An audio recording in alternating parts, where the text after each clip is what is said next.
Well, thank you for the opportunity to celebrate this important day in the life of the church with you this morning. You may remember those pictures that would be in children's magazines, maybe if you were sitting in a doctor's office waiting to have your time to see the doctor, where there were hidden things within the picture. That's what we're doing this morning.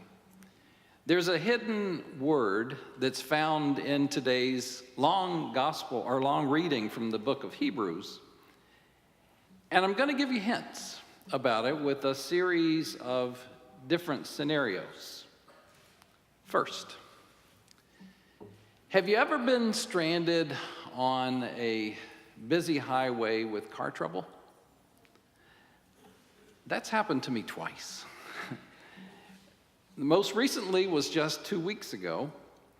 I was driving my wife's car to pick her up at Epley in Omaha, and almost halfway to Omaha, the low tire light came on her car, and I thought I'd better stop and check that, and did, and put air in the tire, but it wouldn't hold, the tire wouldn't hold the air, and so I thought, okay, I better change the tire, and so went to get the spare.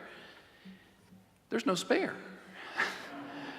Her car didn't have a spare, but rather they had this mechanism that you sprayed this gunk into the tire to seal it and continue on your way. So I thought, okay, well, let's try that. So did, and it didn't really feel very comfortable for me. And so I turned around and headed back to Lincoln, thinking that was the safer course. And just a few miles down I-80, the tire blew. This was a Saturday night. And if you've ever been stuck on I-80, you know what that's like, to be there on the side of the road with semi-trucks barreling past you. It literally shakes your car as you're waiting. So I called for a tow, and I was told that it would be about an hour. Waiting there in the dark on a Saturday night, and a guy in an old green Jeep pulled off to the side in front of me and got out of his car and was walking back to me. And so I got out to walk up to him, a little nervous, hoping he was friend and not foe. And sure enough, he was, and he was offering to help me change the tire, but no spares, so nothing to do there. And he went on his way. So then the tow truck driver did arrive, and after the hour-long wait, as promised, got the car safely on the back of his flatbed, and as we were making the 20-minute drive back to Lincoln, we're talking. And I'm talking to him about understanding something of the dangers of the work that they do, helping people like me. And he said that he's been doing this a long time and that he had not been hit except once. He was hit by the rearview mirror of a passing vehicle. Fortunately, not seriously injured, but he had statistics to say how many different tow truck drivers have been killed and are killed every week on the highways of our country. Every week, those people losing their lives, helping people like me. There's a word for that. 2 weeks ago, this is the second scenario, 2 weeks ago, we celebrated the arrival of a new business that has come to Lincoln from San Francisco. The company is called Monolith. And if you have a cell phone, you can pull it out and look at the back of your cell phone, and you see the black material on the back of the cell phone is made of something called carbon black. When you leave today, check your tires. I've been doing that a lot lately. Check your tires, and the black on your tires is made of carbon black. As you might expect, in today's world, carbon black is growing in terms of the demand for it. Something like 15 million tons of carbon black is needed every year to make these kinds of things. Well, also, as you would expect, with a name like carbon black, the manufacture of this material is really dirty business. And it's created with a process that uses, it's kind of an incomplete combustion of petroleum products like the tar sands. Monolith, the new Lincoln from San Francisco company, makes carbon black, but they have discovered a new and better mousetrap. They have discovered this new technology where they're able to create carbon black with natural gas instead of oil, and the byproduct of this creation is hydrogen, and hydrogen then is used to create electricity.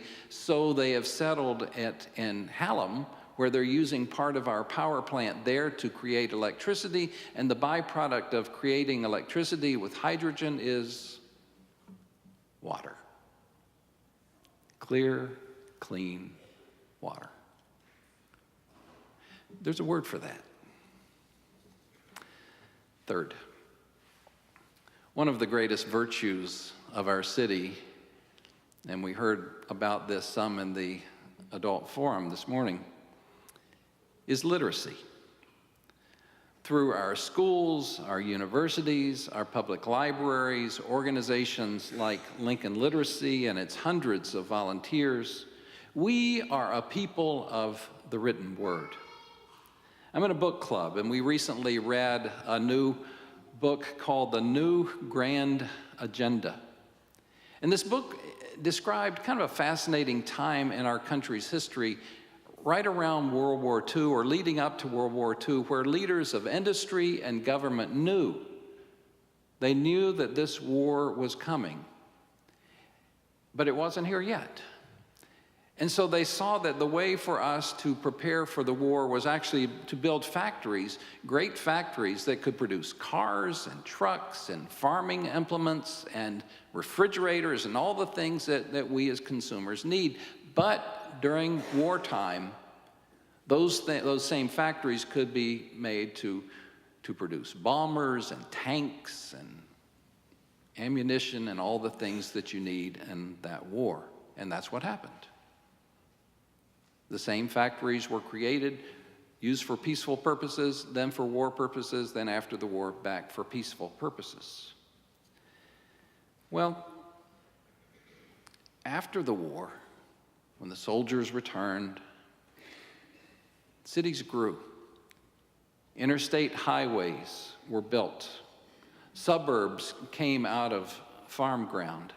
City services were extended far beyond the boundaries of what had been known as cities. We moved to Lincoln in about 1980. And at that time, Lincoln's population was 193,000. At our next census in 2020, we can expect that Lincoln's population will be right at 300,000. We've gained over 100,000 people in those 40 years, approximately a third of our population. The new Grand Agenda suggests a different model, suggests that we don't just keep expanding our consumption, our size, that we look at doing things differently, that we come to live in a new and different way, a way that seeks to restore the earth with an eye toward the future, that we live in smaller houses, that we move into walkable neighborhoods, that we find public transportation, that we participate with renewable energy and recycling, that we eat food that is grown locally and not shipped from halfway around the world. There's a word for that. There are other arenas where this magic word fits, and we need to talk about them too. Particularly timely subjects, but difficult subjects. The subject being Judge Kavanaugh and Dr. Christy Blasey Ford. And so for a minute, suspend all judgment and simply put yourself, ourselves, in her and his shoes. And imagine just for a moment how difficult it would be to be where they have been. Dr. Ford first. For her to come forward with an incident so filled with shame and fear that has haunted her for 36 long and trying years, to be public with something so personal and shameful for the whole world to see and judge, to consider not only the impact upon her and her life, but on the life of her family and thousands, if not millions, of other people, including Judge Kavanaugh and his family. What would that be like? And now consider how it is for now Justice Kavanaugh, a husband and father to 2 daughters, already serving a distinguished legal career as a federal judge, and then arriving at the very pinnacle of his career, an appointment to the bench of the highest court in the land, but also knowing the divisive impact of his appointment to that bench. What would that be like? Can you understand their feelings and what it would be like to walk in their shoes? Maybe not on such a large stage, but there are people here. There are people here, women and men, who have lived in the same shame and abuse. We can relate to Dr. Ford because many, if not most, if not all, have been traumatized themselves. There are others who feel like Justice Kavanaugh that they've not been treated fairly, who have been targeted for some reason or another and feel victimized because of that. And so we can all relate to that feeling. And so we find ourselves, or when we find ourselves in such turmoil, regardless of the scenario, how do we cope with it? There's a word for that. Finally, Sue Klebold might be a familiar name. She was recently in Lincoln telling her story. You might remember that she is the mother of Dylan Klebold, who was one of the 2 students who shot and killed 13 people and wounded 20 others at his high school, Columbine High School in Colorado. That was on April of 1999, 20 years ago next spring. Sue Klebold is a teacher herself, and she told her son's story. She described Dylan as being a typical kid, a good kid, never really in trouble, but that seemed to change pretty suddenly his junior year in high school. He started getting into a little bit of trouble at school, and so she was contacted about it, and she confronted him and what was going on. And Dylan explained that he was being bullied at school, but he didn't really put the blame on that. He took responsibility. He said, "I'll do better. I'll make sure that these things don't happen again." Sue believed her son. He was a good boy, she said. And she was confident that things were going to be okay. But then on the morning of April the 20th, 1999, her son Dylan got up earlier, much earlier than usual, and she heard him going down the stairs and opened the front door, and she called to him and said, "Dylan, are you going to school already?" And he said to her, "Bye." And that was the last time that she spoke to her son. Here again, if you put yourself in the place of Dylan Klebold's parents, can you imagine? Can you imagine the pain of a child dying? Can you imagine the sorrow of a child committing suicide? Can you fathom what it would be like for your child to destroy the lives of so many others? In terms of trauma, it felt like the whole weight of the world was on her shoulders. And to make it worse, the community in which they lived, they were understandably angry about it. Traumatized students and teachers vowed that they would never be able to go back within that school again.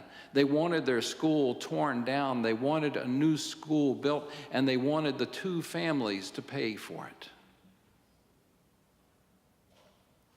There were various memorials put up to the casualties of Columbine, and there were crosses, 13 crosses for all of the deaths of the students put on the lawn of the school. But someone removed and destroyed 2 of the crosses.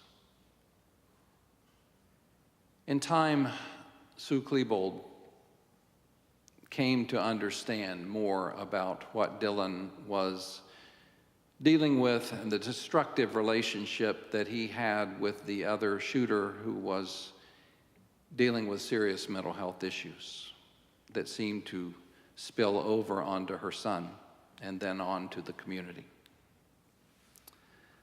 By going public, Sue was able to go through her own deep personal nightmare, to find healing from that, to get stronger from it, to talk about it, and then also to give encouragement to other adults to connect with their kids, to prevent these kinds of horribly destructive acts from happening again. In the end of it, through a terribly long and difficult nightmare, she found a message that was a word of hope. That in the midst of the absolute worst thing that could ever happen to a parent, she found healing in her own life. There's a word for that. This sometimes offensive word, and if you're sensitive, cover your ears, is sustain. In today's reading from the letter to the Hebrews, we're told that Jesus is the reflection of God's glory, that he, Jesus, is the exact imprint of God's very being, and that he, Jesus, sustains all things through his powerful word. That word, sustain. Jesus sustains us. But there's more to it than just passively relying upon God's intervention, because in this reading, which includes portions of the first chapter of Hebrews and the second chapter of Hebrews, in the second chapter part, it talks about the great potential of humanity. And it quotes from Psalm 8 that says, "What are humans that you are mindful of them, or mortals that you care for them? You have made them just a little bit lower than the angels. You have crowned them with your honor and glory, subjecting all things under our feet." In subjecting all things to humanity, God has left nothing out of human control. That's how much confidence God puts in us. But even when things go awry, even in the worst of times, God finds a way. God shows us a way for success.